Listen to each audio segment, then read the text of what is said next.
What is up? The NBA drama rolls on. 3 huge trades, absolutely massive. Jason Sanders is in Sacramento. Malik Hightower is in Milwaukee. Ibrahim Mobley's in Indiana. Tobias Bell is in Oklahoma City. 3 separate deals. We still don't know where Luka's going, but the billing of the NBA offseason, we've talked about monumental summers. The summer of 24 stands previously above the rest. I think the summer of 2033 might be eclipsing that. Okay, let's dive in. First, a quick recap of the deals. Let's start with Phoenix. Let's start with Sacramento. I think that's the biggest one. Jason Sanders heads to Sacramento. Cleveland gets Jair Dooling, Kevon Jackson, and Utah's 2034 and Sacramento's 2037 first-round pick. Oklahoma City, that deal with Indiana, they get Tobias Bell from Indiana, and Oklahoma City gets Tobias Bell from Indiana, yes, and Oklahoma City gives up Ibrahim Mobley to make it happen. And then the third one, Phoenix gets Malik Hightower from the Bucks for Marcus Young Jr. That ends that restricted free agent. It's a sign and trade for Marcus Young Jr. That gets him out of town, along with Latrell Appling. He was a late first-round pick by the Suns, plus swap in 2034 with Oklahoma City, and then a 2036 first-round pick. Deep breath. Okay. All of this is just insane. So let's start with Sacramento. And specifically, let's start with Jason Sanders. We're a handful of days, we're 3 days after the departure of Cameron Sullivan. At the time, I said it doesn't seem likely that Sanders is just going to be out the door. It seems most likely that Jason Sanders is going to be in Cleveland for a little bit, or at least this process is going to be drawn out. Not so much. In fact, not at all. 3 days later, he is headed to Sacramento. And here's my thought. There must have been some type of, or you have to assume there was some type of agreement when Jason Sanders signed his 5-year deal last summer to stay in Cleveland. They said, look, we know next summer we're going to have 3 free agents from our starting 5. And we know that the Cavaliers know that we might look like a very different team once the summer begins. And if so, we'll sign this deal, but let's make this agreement that if something were to come up in which the situation that you signed into or re-signed into is not what you expected it to be, that we'll look to find options. And whether a list of names were given at that time, I don't know. Whether conversations were had but not reported on, I don't know. It was always going to be in the best interest for anyone trying to make this trade from a Cleveland Cavaliers, Jason Sanders standpoint to not reveal too much. So the reporting by Tom Varane saying they weren't planning to meet, I think that could be very well true. Whether their trade was discussed in other partnerships, between agent and an organization, I'd be shocked if it wasn't. But it feels as if this was something that was kind of said, handshake agreement, which doesn't break any NBA league rules, to just say, look, if things change, we can look into changing. And that's exactly what's happened. Again, was Sacramento on that list? I would assume Phoenix was. But if you look at the deal that Phoenix got or gave up for Malik Hightower, who is a great defensive player, blossomed into a good scorer last season but wasn't healthy. It was a rookie, a restricted free agent, and two first. One of them was a swap. That's not 5-time All-NBA trade caliber fodder. And that's what Jason Sanders is. So to get 2 firsts, to get Jair Dooling, I think it makes sense. And clearly Sacramento is a place that either the Kings felt they could keep him happy. He's there for 4 years. He signed into it, at least for 3, you think, until the typical 1 year out. I'm making a trade demand, or I say I'm not re-signing, which is essentially a trade demand. But you have to imagine something was in the works, or at least agreed upon ahead of time. Let's start with Sacramento. What does this mean? Look, they've acquired 2 all-star caliber players or above in the last 18 months in Tyrese Alston and Jason Sanders. They've moved 4 unprotected firsts and 1 swap to make it happen. Both these guys are late 20s. Alston, I think, is 27. Sanders is 29. This is win-now mode. The Sacramento Kings are win now mode with Alston and Sanders. You've got Alston, you got Parker Pollard, who's a really nice two-way wing. He can play the shooting guard at the small forward position. You got Jason Sanders, Isaac Okoro, and the reigning Defensive Player of the Year, R.J. Wallace. This team, and they still have Dusan Svekovic, whether he's moved on or not. This now is a team well into the luxury tax with the addition of Jason Sanders' contract.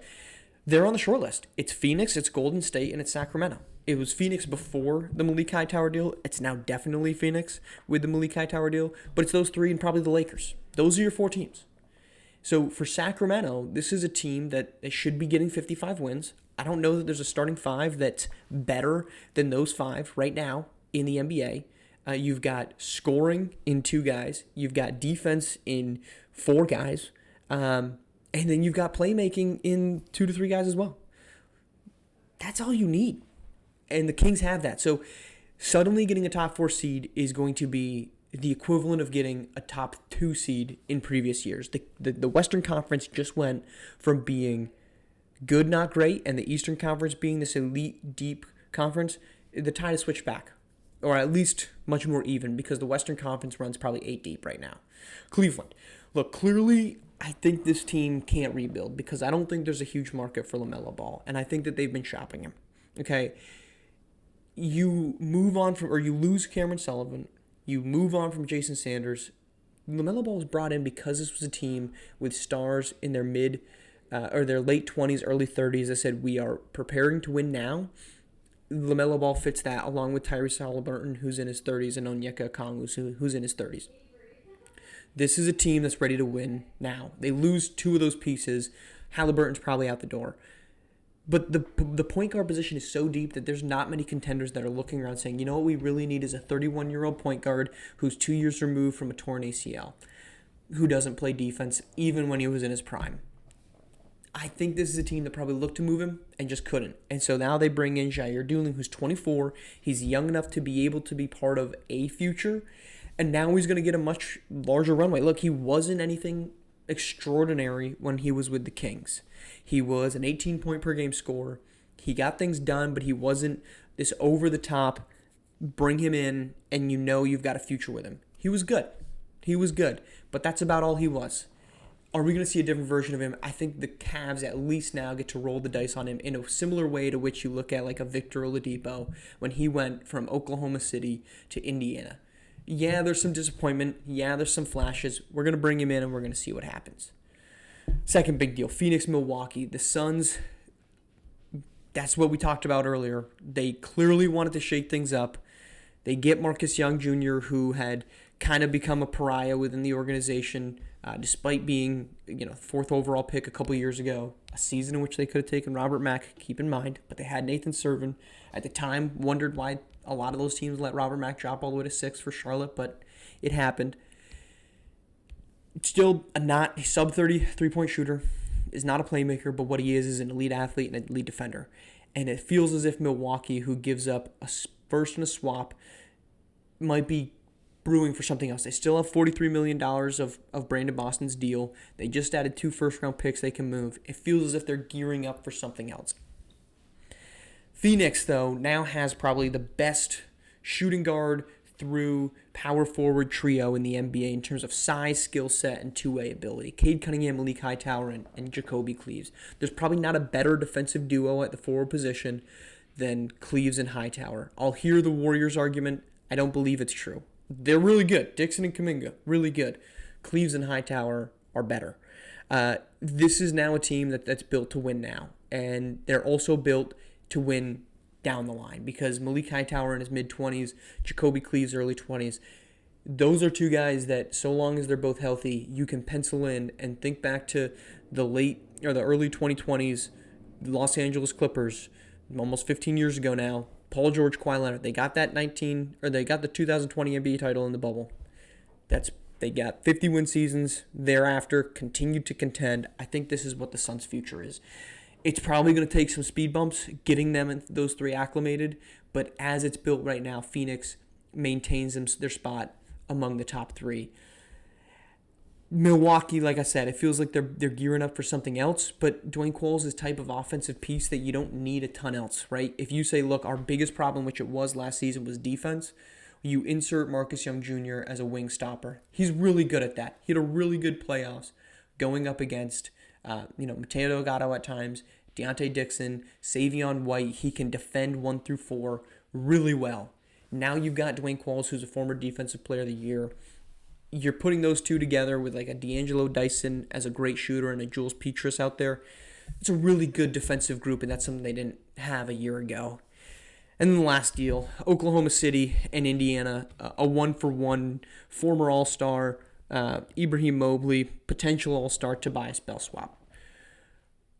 I think this has the potential to be a win-win. The Thunder have completely remade this roster overnight. They signed Samaj Bishop out from under the nose of the Lakers, which was huge, and they added Tobias Bell. Those were two players that they needed, or two positions they needed to upgrade, point guard and center. You've got Noja Sisnauskas, who can play the 4. You've already re-signed him, and you've got Michael Chasen, who can play the 2 or the 3. You got those 4, and you can fill in some other pieces around the fringes for the other, guard or forward spot, however you want to play Chasen. I'd probably put him at the 3. So you get immediate answers. And keep in mind, Bell was a 28-point-per-game scorer last season, playing next to C.J. McCoy, who averaged 30 points. You're getting a guy who can step in and be an instant offensive creator, which they did not have last season. Mobley was never that guy. Sisnauskas is sort of that guy, but he's more of a in the post and operator. He's not a top-of-the-key downhill scorer. Tobias Bell is that guy. He's an elite ball handler in the pick and roll, getting into the paint. Meanwhile, for Indiana, I don't think you're getting the better player as it stands currently. Mobley might have had the better career so far. I think he's 3-time All-Star, but you're getting the worst player in the long run, but you're getting a piece that fits. First off, you can move C.J. McCoy to the lone point guard position. You're not playing two guys that are 6'1" and below, and both of them are subpar, if not awful, in McCoy's case, on defense. So now you're getting two forwards in Jace Redding and Ibrahim Mobley at the 3 and the 4, who you feel really confident about. Now you can bring Patrick Williams off the bench, who was a 40% shooter from deep. Now you probably insert Nico Harrington, who you acquired last season, to come off the bench. You're probably sliding him in at the 2. So you've built a starting 5 with Corey Wilson, who, keep in mind, this was a team that needed a center last season. They were struggling. They were about 500. They went and traded for Corey Wilson because what they were getting out of their current centers was just not it. And Corey Wilson, who's not anything great, right? He's a C-plus center, right? He's going to start for you. He's going to give you good minutes. When they brought him in just to have competency because J.K. Foye was injured, they suddenly became a team that rises up and gets all the way to the 6th seed, and they pushed the Magic to a 7th game in the conference semifinals. They were a good team. Now this team and this roster is more well-built. They're probably, with the addition of Caden Dickerson, they're probably 7 to 8 deep. This might be the deepest roster and bench in the NBA. Indiana's going to be a problem.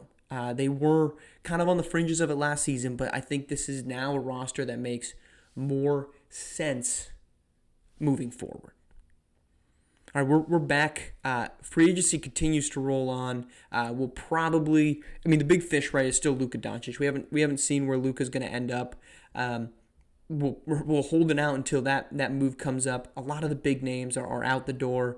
We talked about Samaj Bishop. Alfonso Harrell goes to New Orleans. That's now the second former Warrior that the Pelicans have gotten after they traded for Shane Ruffin on draft night for Jalen House. So they're clearly, New Orleans is trying to ride that momentum of the play-in tournament wins and a 5-game first-round series with the Warriors. And then the other big one, Desmond Cooper, 3-year deal to Atlanta. He's coming off his second major back injury of his career. But the Hawks are kind of in no man's land, right? They don't really have a future. Cooper used to be that offensive guy, but injuries have definitely sapped him from what he was in Detroit. But he's still an offensive guy, a threat that can go for 30 on a consistent basis, average 27 a game. So the Hawks are kind of going with that. We're not quite bad enough to be contenders for the number 1 overall pick next year, which is going to be a pretty good one between Dede McDyess and Javon Boston. But they're not quite good enough to be a top 4 seed.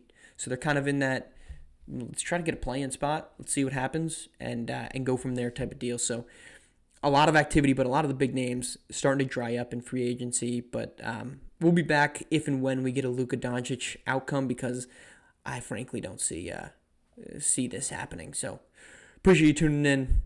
Talk to you on the other side.